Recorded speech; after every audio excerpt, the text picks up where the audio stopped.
हमारी कुशल होती है, कल्याण होती है, समृद्ध और आबाद होती है, या फिर बुरा होता है, नुकसान होता है, पूरी तरह से बर्बाद और सत्यानाश होता है।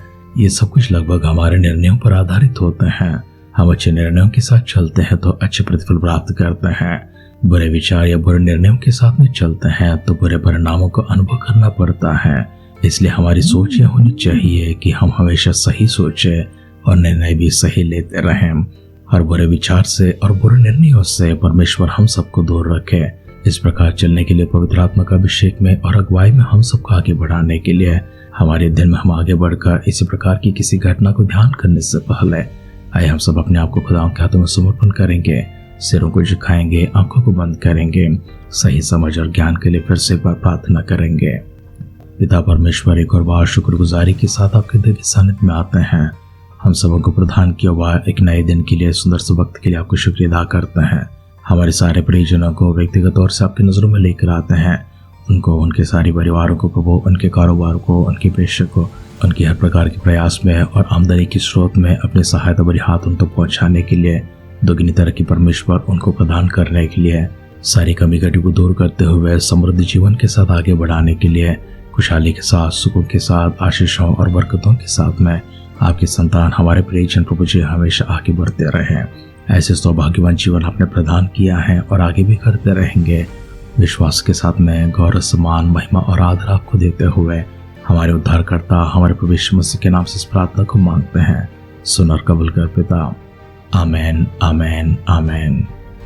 आध्यात्मिक जीवन की दैनिक खुराक सुन रहे हमारे सारे प्रिय श्रोताओं को, परमेश्वर के प्रिय भक्तगणों को प्रभु यीशु मसीह के नाम में प्यार भरा जय मसीह की सुप्रभातम और शुभोदय कहते हुए हम सबका मनपसंद ध्यान केंद्र आध्यात्मिक जीवन की दैनिक खुराक में और इस नए दिन में आप सबका स्वागत करते हैं। हमारी ध्यान राजों के दूसरे ग्रंथ 6वें अध्याय में चल रही है। अब तक हमने 23वें वचन तक गौर किया है। आज की हमारे अध्ययन को वहां से आगे बढ़ाते हुए आए हम सब मिलकर राजों का दूसरा ग्रंथ 6वें अध्याय का 24वें वचन से पढ़ते हुए हमारे ध्यान को आगे बढ़ाएंगे। परंतु इसके बाद अराम के राजा बेन-हदद ने अपनी समस्त सेना इकट्ठी करके शोम्रोन पर चढ़ाई कर दी और उसको घेर लिया। तब शोम्रोन में बड़ा अकाल पड़ा और वह ऐसा गिरा रहा कि अंत में एक गधे का सिर चांदी की 80 टुकड़ों में और कब की चौथाई भर कबूतर की भीड़ 5 टुकड़े चांदी तक बिकने लगी। और इस्राएल का राजा शहर पनाह पर टहलता रहा था कि एक स्त्री ने पुकार कर उससे कहा, हे प्रभु, हे राजा, बचा। उसने कहा, यदि यहोवा तुझे ना बचाए तो मैं कहां से तुझे बचाऊं? क्या खलिहान में से व दाखरस के कोने में से? फिर राजा ने उससे पूछा, तुझे क्या हुआ? उसने उत्तर दिया, स्त्री ने मुझसे कहा था, मुझे अपना बेटा दे दे कि आज हम उसे खा ले, पर मैं कल अपना बेटा दूंगी और हम उसे भी खाएंगे। तब मेरे बेटे को पकाकर हमने खा लिया। फिर दूसरे दिन जब मैंने उससे कहा कि अपना बेटा दे कि हम उसे खा ले, तब उसने अपने बेटे को छुपा रखा। उस स्त्री की यह बातें सुनते ही राजा ने अपने वस्त्र फाड़े। वह तो शहर पनाह पर टहल रहा था। जब लोगों ने देखा तब उनको ये देख पड़ा है कि वह भीतर अपने देह पर टाट पहने हैं। तब वह बोल उठा, यदि मैं शाफात के पुत्र एलीशा का सिर आज उसके दर पर रहने दूं तो परमेश्वर मेरे साथ ऐसे ही वरन उससे भी अधिक करे। एलीशा अपने घर में बैठा हुआ था और पुरनिये भी उसके संग बैठे थे। सो जब राजा ने अपने पास से एक जन भेजा तब उस दूत के पहुंचने से पहले उसने पुरनियों से कहा, देखो, इस खूनी के बेटे ने किसी को मेरा सिर काटने को भेजा है। इसलिए जब वो दूत आए तब किवाड़ बंद करके रोके रहना। क्या उसके स्वामी के पांव की आहट उसके पीछे नहीं सुन पड़ती है? वो उनसे ये बातें कर ही रहा था कि दूत उसके पास आ पहुंचा और राजा कहने लगा, यह विपत्ति यहोवा की ओर से है, इसलिए अब मैं आगे को यहोवा का बाट क्यों जोता रहूं? राजाओं का दूसरा ग्रंथ 6वां अध्याय का 24वां वचन से लेकर अंतिम वचन अर्थात 33 वचन तक हमने पढ़कर सुना है। हमारे इस अध्ययन में हम अकाल की स्थिति को देखते हैं। अकाल की स्थिति आने का सबसे पहला कारण यह है क्योंकि राजा बेन-हदद ने इससे पहले अपने दल को भेजा था कि जाकर शाफात के पुत्र एलीशा को बंदी बनाकर उसके सामने पेश करे। इतनी बड़ी दल जब उस नगर को घेरे रहती है तब परमेश्वर ने एलीशा की रक्षा के लिए अग्निमय रथों का प्रबंधन किया है। और इसके बाद एलीशा ने परमेश्वर से प्रार्थना किया कि उस दल को अंधा कर दे। एलीशा के वचन के अनुसार परमेश्वर ने किया और वे सब अंधे हो गए हैं।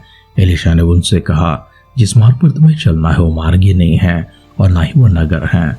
जिस व्यक्ति को तुम ढूंढते हो उस व्यक्ति के पास आओ, मैं तुम्हें लेकर चलता हूँ। इस प्रकार एलिशा उनकी अगुवाई करते हुए उन्हें शमरोन के बीच में लेकर आया।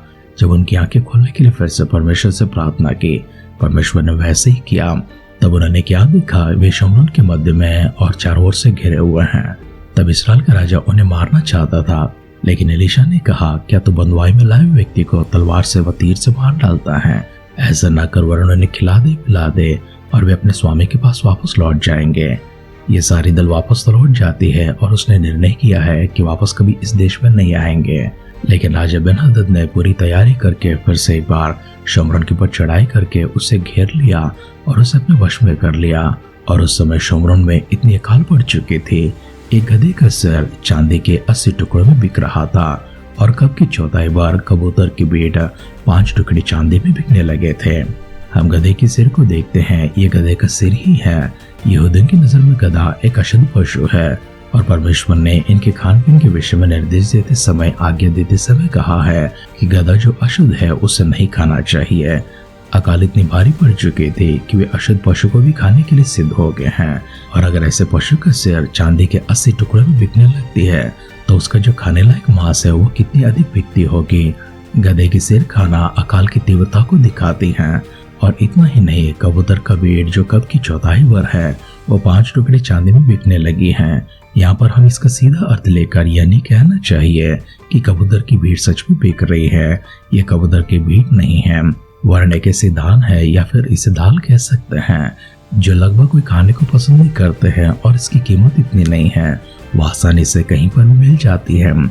अकाल की तीव्रता इतनी गंभीर थी कि इसकी भी कमी पड़ चुकी है और ये 5 टुकड़े चांदी में बिकने लगे हैं, तो गधा का सिर 80 टुकड़े चांदी में बिकने लगे हैं।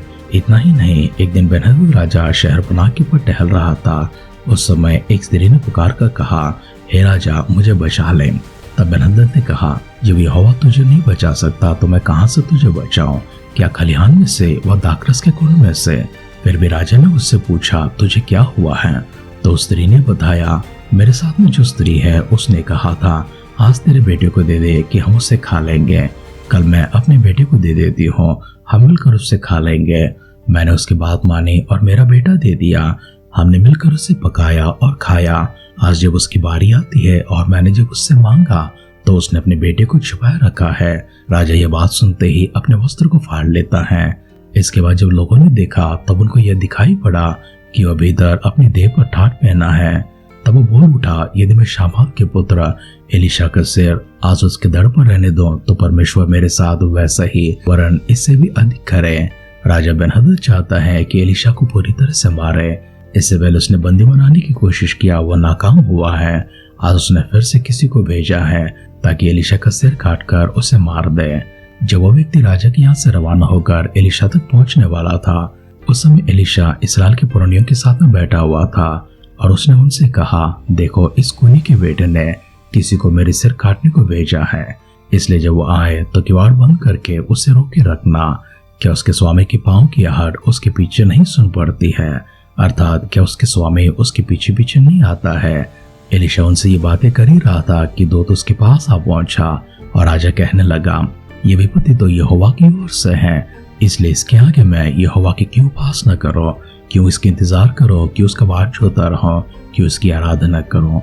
इस तरह से बेन-हदद अपने मन को बना लेता है। बेन-हदद सोचने लगता है, सारी विपत्ति परमेश्वर की ओर से और सारी विपत्ति एलिशा के कारण से हुआ है, क्योंकि बेन-हदद की हर एक चाल, हर एक सोच को, हर विचार को, हर एक शब्द जो वह कहता है उससे परमेश्वर एलिशा को बता देता है और एलिशा इस्राएल के राजा से बताता है और इस्राएल के राजा इन बातों के आधार पर अपनी रक्षा करता है, अपनी प्रजा की रक्षा करता है, अपनी सारी देश का देखभाल करता है। इस कारण से बेन-हदद बहुत ही क्रोधित हो जाता है और एलिशा को मारने की कोशिश करता है।